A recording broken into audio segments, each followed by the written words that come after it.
दोस्तों आज हम आपको हिंदुस्तान के जिस राज्य के सफर पर लेकर जा रहे हैं उस राज्य को चाहे आप प्यार करें या ना करें, लेकिन इस राज्य को कोई नजरअंदाज नहीं कर सकता। भारत का वो राज्य जिसने दुनिया को शून्य से परिचित कराया, पूरी दुनिया को गणतंत्र का मूल मंत्र भी इसी राज्य ने समझाया। दुनिया का सबसे बड़ा वाईफाई जोन भी इसी राज्य में है। किसी ने सही कहा है कि गरीबी की भट्टी में तप तप कर महान लोग बनते हैं, और इस राज्य ने भी गरीब होने के बावजूद दुनिया को कई महान चेहरे दिए हैं। भारत में सबसे ज्यादा IAS और बैंक के पीओ भी इसी राज्य से हैं। दोस्तों ये वही वो राज्य है जहाँ के 12 साल के बच्चे ने IIT एग्जाम क्लियर कर लिया, और ये वही जगह है जहाँ के बच्चे गरीबी में पढ़कर भी इतने आगे निकल जाते हैं। हम बात कर रहे हैं माता सीता, गौतम बुद्ध, गुरु गोविंद सिंह जी और हमारा अपना बिहार के बारे में। भारत का वो राज्य जहाँ कवि कोकिल विद्यापति जी का जन्म हुआ, जहाँ देश के पहले राष्ट्रपति राजेंद्र प्रसाद जी का जन्म हुआ। तो फिर देर किस बात की, अपना सीट बेल्ट बांध लीजिए अच्छे से और निकलते हैं बिहार की एक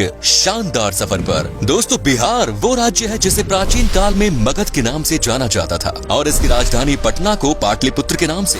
बिहार का इतिहास उतना ही पुराना है जितना भारत का। यहाँ मौर्य, गुप्त आदि राजवंशों से लेकर मुगल शासकों ने राज किया है। माना जाता है कि बिहार शब्द की उत्पत्ति बौद्ध विहार के विहार शब्द से हुई, जिसे बाद में बिहार कर दिया गया। बिहार को उत्तर में नेपाल, पूर्व में पश्चिम बंगाल, पश्चिम में उत्तर प्रदेश और दक्षिण में झारखंड ने घिरा हुआ है। 1912 में बंगाल के विभाजन के समय बिहार अस्तित्व में आया। सन 1935 में उड़ीसा और सन 2000 में झारखंड को बिहार से विभाजित कर दिया गया। बिहार वो राज्य है जो भारत के इतिहास में साहित्यिक, ऐतिहासिक, धार्मिक सभी स्तर पर महत्वपूर्ण भूमिका अदा करता है। और आज भी बिहार शिक्षा, संस्कृति और सामाजिक दृष्टि से उतना ही समृद्ध है जितना कि पहले था। आपको जानकर हैरानी होगी, लेकिन ये सच है कि सिर्फ इतिहास के पन्नों पर ही नहीं बल्कि वर्तमान में भी बिहार दुनिया में जगमगा रहा है। बिहार की राजधानी पटना में दुनिया का सबसे बड़ा वाईफाई रेंज जोन है। एक दो नहीं बल्कि पूरे 20 किलोमीटर के दायरे में इंटरनेट की मुफ्त सुविधा का फायदा उठा सकते हैं। दोस्तों देश में उत्तर प्रदेश के बाद सबसे ज्यादा IAS ऑफिसर बिहार की भूमि से ही निकलते हैं। बिहारी लोगों के दिमाग बहुत तेज होते हैं। ये लोग सबसे ज्यादा गणित में तेज होते हैं। यहाँ लोगों का दिमाग बड़े तूफानी से चलता है। हालांकि 1990 के पहले IAS ऑफिसर्स के मामले में बिहार लिस्ट में पहले स्थान पर था, लेकिन इसके बाद से इसमें गिरावट आने लगी। बिहार के युवा का ध्यान अब IT सेक्टर में अधिक लग रहा है, लेकिन पिछले कुछ सालों से दोबारा से बिहारी स्टूडेंट्स में IAS के प्रति रुचि देखी जा रही है। दोस्तों बिहार की डेवलपमेंट रेट आज 14.48% है, जो कि ये साबित करती है कि बिहार देश तेजी से बढ़ने वाले राज्यों में सबसे ऊपर है।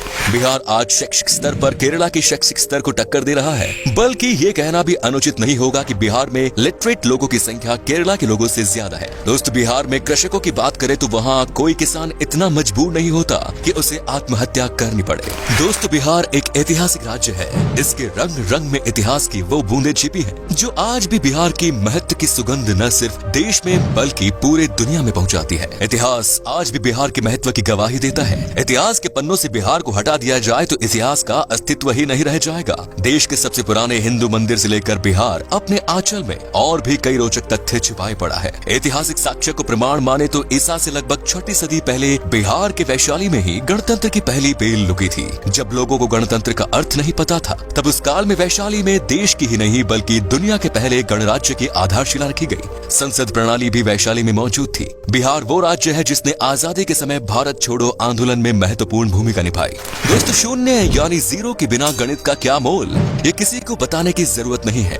दुनिया को शून्य देने वाले आर्यभट्ट जी का जन्म भी बिहार में ही हुआ था। शायद यही कारण है कि आज भी बिहार के लोग गणित में माहिर होते हैं, और आज भी गणित में यहाँ के लोगों की कोई बराबरी नहीं। बिहार ही वो जगह है जिसने चाणक्य जैसा इकोनॉमिस्ट, चंद्रगुप्त और अशोका जैसा राजा, बुद्ध और महावीर जैसा धर्म प्रवर्तक, आर्यभट्ट जैसा वैज्ञानिक और शेर शाह जैसा शासक दुनिया को दिया। भारत एक ऐसा देश है जहाँ क्रिकेट किसी धर्म से कम नहीं, और MS धोनी का नाम इस धर्म के सबसे पॉपुलर पन्नों में से एक। MS धोनी का जन्म रांची में हुआ था, जो कि पहले बिहार का हिस्सा हुआ करता था। धोनी को लोग आज भारत के सबसे सफल क्रिकेट कप्तान और महान खिलाड़ी के रूप में देखते हैं। सिखों के 10वें गुरु गुरु गोविंद सिंह का जन्म भी बिहार में ही हुआ, और सिखों का पवित्र स्थान हरमिंदर तख्त पटना में है। आपको बता दें कि दुनिया का सबसे पुरानी यूनिवर्सिटी नालंदा यूनिवर्सिटी और तक्षशिला यूनिवर्सिटी भी बिहार में ही है। यहाँ पहले विदेशों से भी लोग पढ़ाई करने आया करते थे। दोस्तों माता सीता की जन्मभूमि भी एक समय में बिहार में ही थी, जो आजकल नेपाल का हिस्सा हो गया। आपको बता दूं कि जनकपुर में ही माता सीता पैदा हुई, और तब ये बिहार हुआ करता था जहाँ पर भगवान राम जी आए थे। दोस्तों, बिहार के मिथिलांचल में आज भी भगवान राम को दामाद माना जाता है। माता सीता की नगरी मिथिलांचल बिहार का गौरव है। मिथिलांचल की मिथिला पेंटिंग के बारे में तो हर कोई जानता है।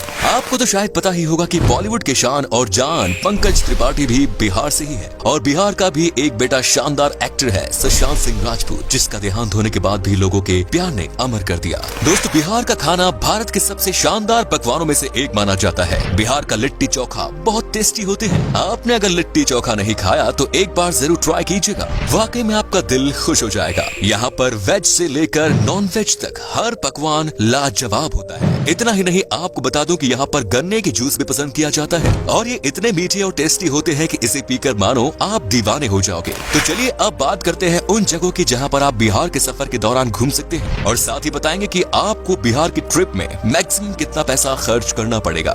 नंबर 1 इज बोध गया। दोस्तों, बिहार में घूमने वाली जगहों में शामिल बोध गया एक प्रमुख आकर्षित पर्यटन स्थल है जो कि बौद्ध धर्म से संबंधित अनुयायियों के लिए विशेष महत्व रखता है। बोध गया एक तीर्थ स्थल के रूप में भी जाना जाता है और ये वो स्थान है जहाँ बोधि वृक्ष के नीचे गौतम बुद्ध को ज्ञान की प्राप्ति हुई। यहाँ मन को एक अद्भुत शांति मिलती है, इसीलिए यहाँ साल भर देश विदेशी पर्यटकों की भीड़ बनी रहती है। बोध गया को यूनेस्को वर्ल्ड हेरिटेज साइट्स की सूची में भी शामिल किया गया है। Next is Patna.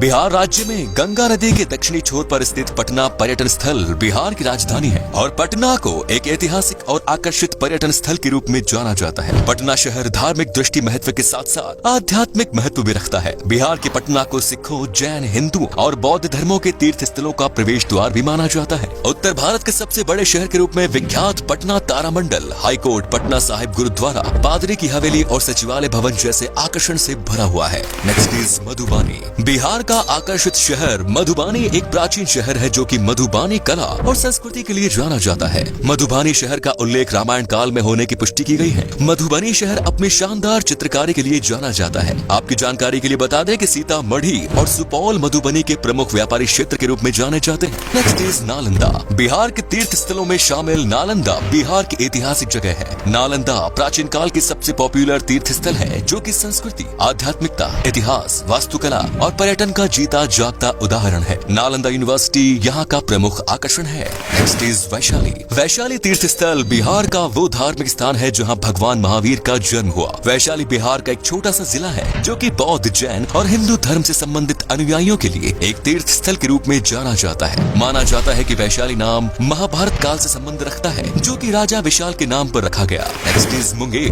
बिहार के मुंगेर पर्यटन स्थल मिडलैंड के नाम से भी जाना जाता है। ये मुंगेर के प्रसिद्ध मंदिर पूरे देश में प्रसिद्ध है और अपने यहाँ आने के लिए पर्यटकों को आकर्षित करते हैं। मुंगेर को Bihar school of yoga seat के लिए भी जाना जाता है। मीर कासिम की राजधानी के रूप में जाना जाने वाला मुंगेर शहर अपने प्रमुख आकर्षण श्री कृष्णा वाटिका, सीताकुंड, मन पत्थर और दिलवरपुर जैसे आकर्षण के लिए बहुत प्रसिद्ध है। Next is Muzaffarpur. बिहार के प्रमुख आकर्षण में शामिल मुजफ्फरपुर बागमती और लखनदेई नदियों के पास स्थित एक सुंदर शहर है। यहाँ की लीची सबसे पॉपुलर है। मुजफ्फरपुर बिहार की राजधानी पटना से लगभग 71 किलोमीटर दूर है। वज्जिका भाषा मुजफ्फरपुर में सबसे अधिक बोली जाने वाली भाषा है। Next is Bhagalpur. बिहार की सिल्क सिटी के नाम से प्रसिद्ध भागलपुर एक ऐतिहासिक शहर है जो कि पावन गंगा नदी के दक्षिणी तट पर स्थित है। भागलपुर बिहार का तीसरा सबसे बड़ा शहर होने के अलावा यहाँ के प्रमुख शैक्षणिक संस्था के लिए भी जाना जाता है। भागलपुर के प्रमुख आकर्षण विक्रमशिला गंगेटिक डॉल्फिन सेंचुरी है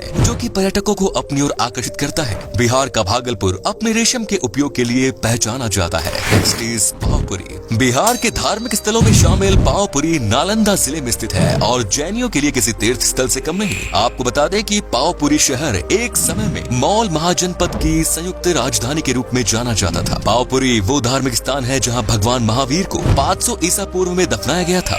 पावपुरी घूमने के लिए पर्यटक भारी संख्या में आते हैं जो कि राजधानी पटना से लगभग 83 किलोमीटर की दूरी पर है। पावपुरी दर्शनीय जल मंदिर पर्यटकों के बीच बहुत लोकप्रिय है। Next is Hajipur. बिहार के प्रमुख शहरों में शामिल हाजीपुर भारत के ऐसे प्रसिद्ध स्थानों में शामिल है जो कि अतीत और वर्तमान को वर्षों से अपने आप में समेटे हुए हैं। हाजीपुर में भगवान बुद्ध का समय, इस्लाम और ब्रिटिश काल से जुड़े रोचक तथ्यों के लिए जाना जाता है। हाजीपुर की भूमि पर जैन धर्म के अलावा हिंदू धर्म से संबंधित कई मंदिर स्थित हैं जो कि पर्यटकों की आस्था का केंद्र बने हुए हैं। आपको बता दें कि हाजीपुर में एशिया का सबसे बड़ा ब्रिज भी स्थित है। दोस्तों, आप अगर 7 से 8 दिन की ट्रिप पर जा रहे हैं तो लगभग 17 से 18 हजार के आसपास खर्च होगा, जो कि काफी सस्ता है। और बिहार में बस की बेहतरीन सुविधाएं हैं, जिससे आपको सफर में कोई परेशानी नहीं होगी। तो ये था बिहार। कैसा लगा हमें बताइए कमेंट्स में, और ये भी बताना कि आप कहां से हैं। बिहार और इसके टूरिस्ट प्लेसेस के बारे में अगर आप और जानना चाहते हैं तो कमेंट्स में लिखिए पार्ट 2। उम्मीद है आपको ये एपिसोड पसंद आया होगा। वीडियो को लाइक कीजिएगा और अपने दोस्तों और रिश्तेदारों के साथ शेयर करना ना भूलें।